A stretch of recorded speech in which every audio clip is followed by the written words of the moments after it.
अनरण्य करके राम जी के एक पूर्वज थे, रघुवंश में एक बहुत बड़े राजा हुए, उनका नाम था अनरण्य।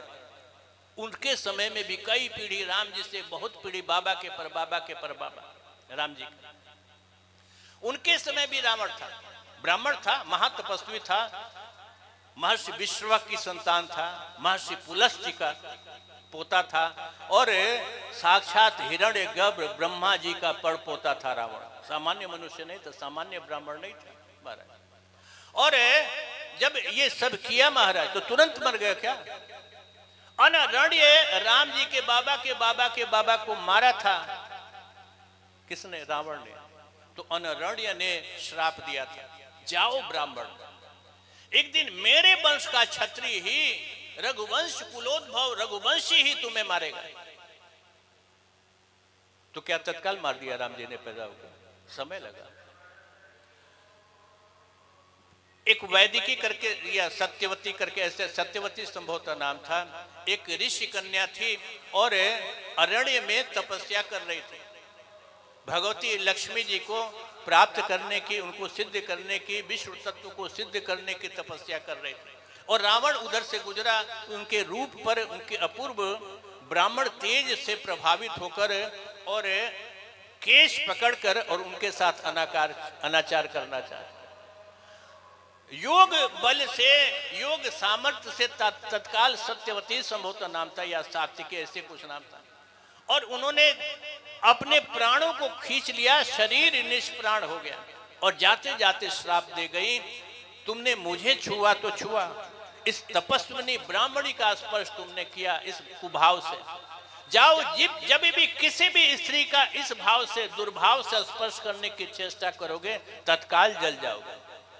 आप जानते हैं सीता जी का इसीलिए स्पर्श नहीं किया रावण। रावण जानता था कि जिस दिन सीता जी का, एक देखो उठा के लिया तो अलग बात, लेकिन दुर्भाव से अगर स्पर्श करता तो तत्काल जल के भस्म हो जाता। तो तुरंत उस देवी ने श्राप दिया। मैं श्राप नहीं दे रहा हूं, मैं जीवन के नियम बता रहा हूं। रंभा थी, रंभा के बारे में सब जानते होंगे। प्रमोद जी मत मोबाइल देखिए, ये क्या अनाचार करते हैं, ये भी अपमान है। आपको इतना नहीं समझोगे, बाल पक गए, बूढ़े हो गए।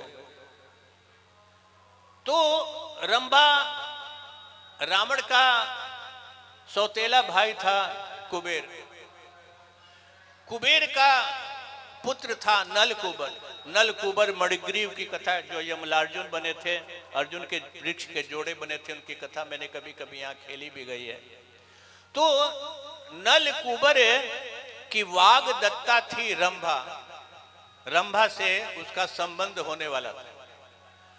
और जब अलकापुरी में रावण गया और रात्रि के समय, ठीक यही जाड़े के दिन थे और इसी समय लगभग 7-8 बजे, और रंभा को देखा तो रंभा के अपूर्व सौंदर्य से आक्रांत होकर उसके साथ विहार करना चाहा। रंभा ने कहा कि महाराज क्या करते हो, मैं तुम्हारे भाई कुबेर की एक प्रकार से वागदत्ता पुत्र वधू के समान हूं और मेरे साथ अनाचार करते हो। रंभा के साथ अनाचार कर लिया रावण ने। कहा कि तुम कौन होती हो, तुम कौन, कैसी पुत्र वधू, कैसी वधू, तुम तो एक प्रकार से कुल वधू हो, तुम तो नगर वधू हो। नगर वधू का अर्थ आप समझते हो, अप्सराएं क्या होती। तो कहा कि, और तुम रंभा ने श्राप दी, रंभा ने भी श्राप दिया कि ऐसे मरोगे, तुम एक स्त्री के कारण ही एक दिन मारे जाओगे। तो देखो, आप पाप करते हैं तो इसका मतलब ये नहीं होता है तत्काल फलित हो जाएगा। अरे आपके पाप है, पुण्य है, दोनों। इतना बड़ा तपस्वी था, जैसा शिव स्तोत्र लिखा है रावण ने, किसी ने नहीं लिखा। किसी लिखा है क्या? जो शिव स्तोत्र लिखा है रावण ने, कौमार भृत्य करके बाल चिकित्सा का जैसा शास्त्र लिखा है, मेडिकल साइंस का, वैसा किसी ने नहीं लिखा। उड्डीस तंत्र, मेरे पास वो ग्रंथ कहीं होगा, उड्डीस तंत्र का जैसा ग्रंथ रावण ने लिखा है वैसा किसी ने नहीं लिखा। ज्योतिष का जैसा ग्रंथ रावण संहिता आज भी प्राप्त है कहीं कहीं, वैसा ग्रंथ ज्योतिष का किसी ने नहीं लिखा। सारे एक समय सारे के सारे देवताओं को, अपने सूर्य को, चंद्रमा को, वायु को, सबको, शनिश्चर को, सबको अपने अधीन करके रखा था। अरे ब्रह्मा जी महाराज मान लो कि 10 बजे स्नान करता था रावण, तो 10 बजे द्वार पर पहुंच जाते थे लंका, जाके वेद पाठ करते थे। रावण ऐसा पराक्रमी था, ऐसा तेजस्वी था। ब्रह्मा जी आते थे और रावण के सिपाही रावण के चपरासी कहते, हाँ ब्रह्मा जी आ गए, चलिए बैठिए, अभी महाराज जो है भी स्नान कर रहे हैं, अभी बाथरूम में बैठ रहे हैं। अच्छा अच्छा ठीक, ऐसा था। ब्रह्मा जी आ गए।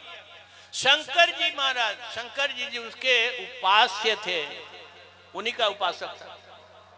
लेकिन शंकर जी को भी इतना परेशान किया, शंकर जी के पास जाता था और शंकर जी को देखकर हंसने लगता था। अब सोचो 10 मुंह वाला आदमी कोई 10 मुंहों से हा हा हा हा हा हा हा। अब शंकर जी, पार्वती जी पूछते थे, जगदम्बा पूछते थे, अरे महाराज जी क्या आपको देखता है हंसने लगता है, क्यों हंसता है ये? तो भगवान ने कहा, देवादिदेव महादेव ने कहा कि जानती नहीं हो, ये कहता है, ये मन में सोचता है कि मैं जा रहा हूँ, मेरे गुरु हैं, मेरे उपास हैं, जरूर को उपदेश। इसी समय देखो तुम सुनना चाहो न चाहो, लोक लाज के माओ चाहे गुरु के, उसके कारण सुन रहे हो जबरदस्ती। मैं जानता हूँ कोई असर नहीं पड़ता, मैं भी अपना धर्म समझ के बोल रहा है, कोई असर तो पड़ता नहीं। क्यों बाबू, कोई असर पड़ता है ना? कोई असर नहीं पड़ता। तो उपदेश कुछ जरूर देंगे। ये क्या उपदेश देंगे? इनके पास तो एक मुंह है, मेरे पास 10 मुंह है। 10 मुंह से 10 ब्रेन जिसके पास है, जितनी सामर्थ्य होगी, एक ब्रेन वाला क्या उपदेश देगा? इसलिए मैं हंसता हूं, कहता है इसलिए मैं हंसता। तो ऐसा था महाराज, पहुंच जाता था। अब कहा कि रोज जो है आएंगे, आपको ले चलेंगे। तो कह के अच्छा नहीं, चलो मैं खुद आ जाऊंगा, काहे को तुम परेशान करो। आ जाता था और कैलाश को उठा लेता था, हिलाता था, डुलाता था। तो ऐसा था रावण। तो इतनी तपस्या थी जिसकी, इतना अपूर्व ज्ञान था, ऐसी अभूतपूर्व जिसकी सामर्थ्य थी, सारे देव मंडल को जिसने अपने अधीन कर रखा हुआ था। वैसा रावण क्या तुरंत अनरण्य किया, किसी के साथ जो पाप किया, अनाचार किया, तत्काल मारा गया? नहीं, पाप भी है, पुण्य भी है। लेकिन एक दिन जब मारा गया तो ब्राह्मण कुल का, स्वयं हिरण्य गर्भ ब्रह्मा जी का पड़पोता, महर्षि पुलस्त्य का पोता, विश्रवा की संतान रावण, 1 लख पूत 1.25 लाख नाते, ता रावण घर दिया न बाती। एक विभीषण को बचा लिया राम जी ने, न तो कोई नहीं बचा। क्षत्रिय नहीं था, भूमिहार नहीं था, ठाकुर नहीं था, ब्राह्मण था, तेजस्वी, कुलवंत, ज्ञानवंत खानदान का ब्राह्मण था। और इस ढंग से समूल नष्ट हो गया। मेरा काम बताना है।